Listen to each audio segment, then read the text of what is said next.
Hello friends, home cook মঞ্জুতে আপনাদের সবাইকে অনেক অনেক স্বাগত। আজ আমার রেসিপিতে থাকছে লাল শাক, যেটা বানাবো একদমই অনুষ্ঠান বাড়ির স্বাদে। তো ভীষণই সহজ পদ্ধতিতেই কিন্তু এই রেসিপিটি বানানো যায়।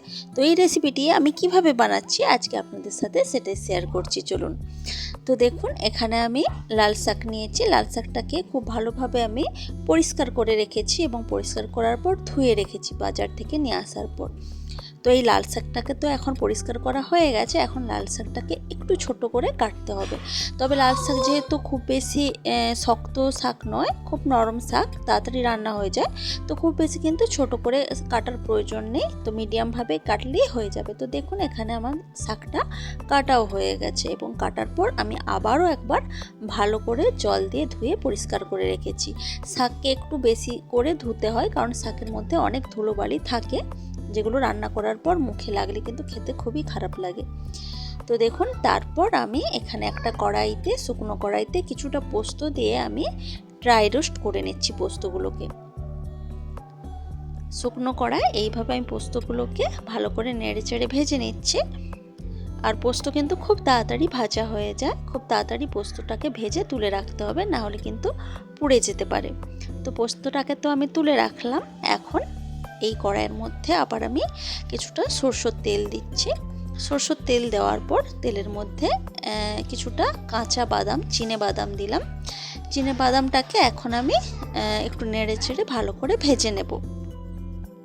অনবরত কিন্তু বাদামটাকে এইভাবে নেড়ে চেড়ে দিতে হবে, না হলে কিন্তু একদিক বেশি পুড়ে যেতে পারে।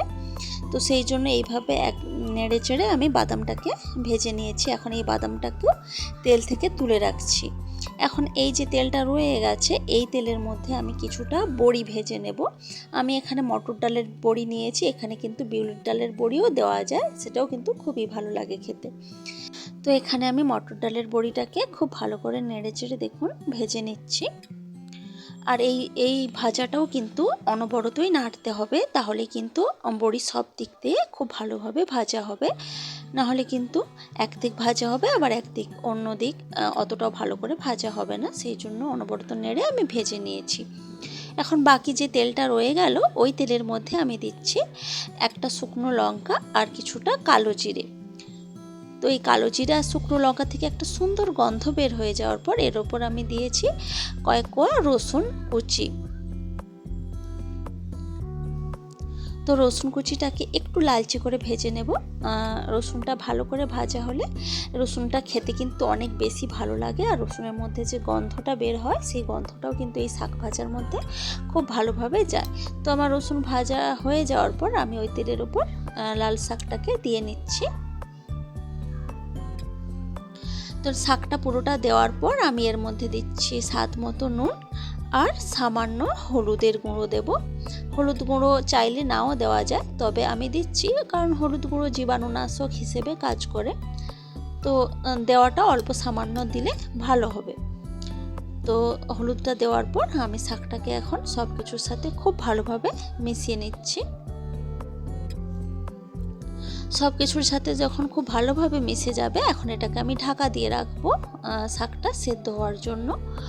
আমি প্রায় 3 থেকে 4 মিনিট মতো ঢাকা দিয়ে রেখেছি, আর তাতে দেখুন শাকটা একদম জল বের হয়ে গেছে শাক থেকে। এই শাক রান্না করার জন্য কিন্তু এক্সট্রা আলাদা করে কোনো জল দিতে হয় না। শাকের মধ্যে যে জল থাকে সেই জলেই কিন্তু পুরোটা রান্না হয়ে যায়।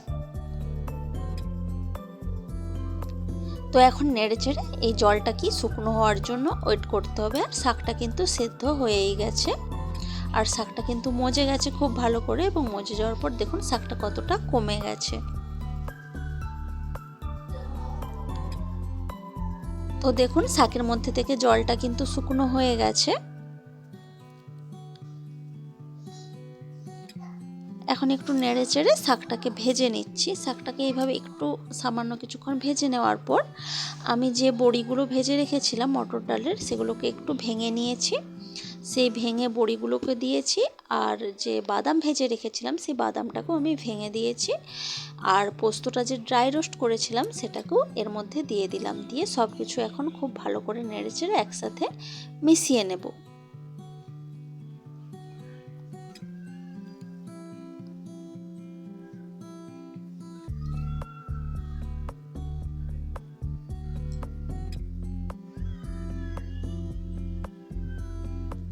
তো সব কিছু একসাথে খুব ভালোভাবে মিশিয়ে নেওয়ার পরেই কিন্তু আমার রান্না পুরোপুরিভাবে একদমই রেডি।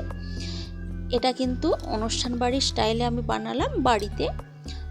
ভীষণই ভালো হয়, ভীষণই টেস্টি হয় এবং খুব কম সময়েই কিন্তু এই রান্নাটা তৈরি হয়ে যায়। গরম ভাতে লাল শাকের এই রেসিপিটি কিন্তু অসাধারণ লাগে খেতে। তো রেসিপিটি আপনাদের কেমন লেগেছে সেটা কিন্তু অবশ্যই আমাকে কমেন্ট করে জানাবেন। ভালো লাগলে লাইক, কমেন্ট, শেয়ার করবেন এবং চ্যানেলটি সাবস্ক্রাইব করে প্লিজ আমার পাশে থাকবেন। তো আজকের ভিডিওটা এ পর্যন্তই থাক। দেখা হচ্ছে অন্য কোনো দিন, অন্য কোনো ভিডিওতে, অন্য কোনো রেসিপির সাথে। তো আজকের মতো টাটা, বাই বাই।